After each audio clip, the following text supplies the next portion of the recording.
It's another video from Ozzy's Robot. Brought to you by the Banana Collection. Boop-de-doodly-doo-doo-doo-doo-doo-doo. Hey everyone, welcome back and come on in. It's your favorite toy guy. Maybe Japanese tin toy guy here with another amazing, spectacular video of two very rare flying saucer UFOs with a robot piloting. Now, before we get rolling, as always, if it's a morning in particular where you're at, grab your delicious, sweltering, steaming cup of coffee. Stir it and clank it, get a snack. Park your rear in a cozy comfy. Maybe it's a lazy boy or a revolving stool of some type. Maybe you're at, I'm not going to say Starbucks or Dunkin' Donuts, so your local diner. Yes, patronize your local small businesses. Anyway, with that out of the way, I believe I have made a video of this flying saucer UFO with Tetsujin at the helm under the dome. Why does a robot need to have a dome? A robot that doesn't need oxygen? Well, maybe it protects him from the space debris that's flying around, if he's in outer space. You know, I had the box, which would be kind of nice to show you with this, but I believe, like I said, I did another video, and that box was on the bottom with it, because it's a big box, and there's so much on top. I said, to hell with it, man. I'm just going to show the two saucers. Anyway, why do I have two saucers? You know, sometimes I have two. Well, in my never-ending quest for upgrading, I saw one of these available, and I thought that one might be a little better. However, when it arrived, they were very, very close. So this was my original saucer with its blue balls. Here is my, what might have been an upgrade with no blue balls. So that's a big problem, that this Tetsujin has blue balls and this one does not have blue balls on the antenna tips. Get your mind out of the gutter. So I looked at them closely. I actually like the dome better over here. So let me show you. I'm going to try to do both at the same time. They are so close. I mean close. This one on the left here has a little bit darker blue, which may or may not show up. This original one has the sticker on the back, which the other one doesn't have. So it has the sticker and it has its blue balls. Although, I'm not sure if this originally had blue balls. It could have had those weird white tips that you see on KO saucers, because those fins there are similar to that. And, you know, I'm looking around here. I'm like, man, these are close. There's not much of an upgrade. I shouldn't have wasted my time. And I kept going around and around, and I'm looking like this. I'm like, there's not even a distinction where sometimes I could say, well, I'll keep one over the other because or I'll keep both because it's a variation, and none of that. Except this one does have like bent antennas, so it'd be nice if I can kind of straighten them out a little bit more. Let's see if that comes up. You see that? It's a little wonky. I tried, but you know, I don't want to get too crazy.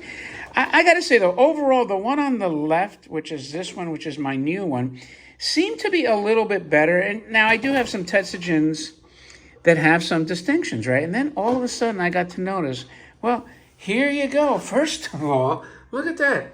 That is a white painted fin with white ears. And now you got the silver fin. So right away, I was like, well, what do you know? That was the same variation on the car. Now, at some point, I don't want to get ridiculous, right? Because something like that, it's not that crazy of a variation. By the way, if you want to see like one of the coolest dashboards, let me pop in there. Look at that. That is bad to the bone, man. The Tetsujins themselves, I was thinking, well, maybe one will have that like aqua teal sort of color and vibe, and the other one will be dark blue. But no, none of that. The Tetsujins themselves are remarkably similar, and they both have silver noses too. So if I look at the nose, so this one has white ear caps, a white top fin, silver nose. That one has silver ears, silver. And I'll be honest with you, that didn't even come to my attention until later. Let me back these up a little bit here. So then I noticed something odd. right? I flipped them over. Okay, and you got like the two drive wheels on the front of this one, and you got the two drive wheels in the back of this one. And I was like, what the heck? That is kind of weird. And then you got that logo up there. It's hard to, I don't have to put one down. So here you have a logo. They both have the same logo. But this one has the wheels in the front facing. And this one has the wheels in the back. And I'm like, why would they reverse the mechanism like that? And then I'm looking at the robots closer again. And, you know, I wasn't even preparing to run the friction drive. But then I said, let me just see how they sound, because sometimes they sound different. So I start doing this. Nothing out of the ordinary. A little bit of siren sound.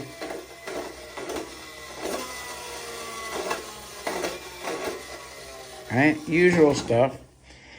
And then I'm like, okay, let me do this one. And I was like, wow, this one sounds a lot rougher.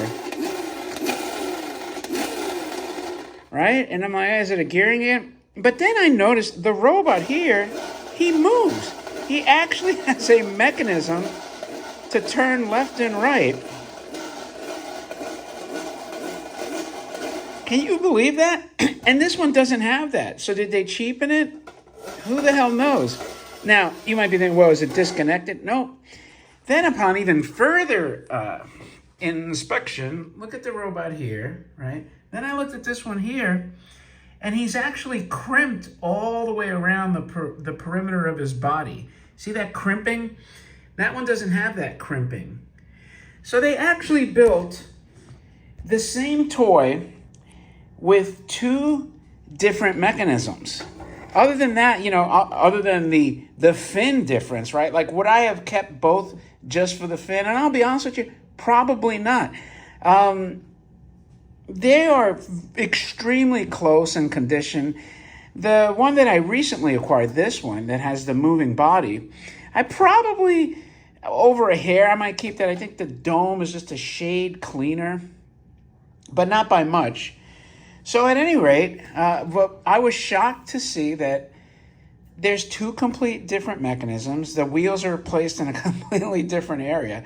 And, you know, that's the beauty of this hobby. Now, I will post this at some point on AlphaDrome and let them kind of marvel at my discovery. But in the meantime, I figured let's post it here. Maybe AlphaDrome will beat this. But that's a look at your two Tetsugen flying saucers and the difference in mechanism. So with that, let me know what you think. I think it was an extremely cool discovery. I feel like one of those British explorers finding King Tut's tomb. If you have any questions, let me know. If you like this, please thumb up the video and please subscribe if you haven't already done so. With that, thanks as always for your time. It is greatly appreciated, my friends, and I will talk to you later.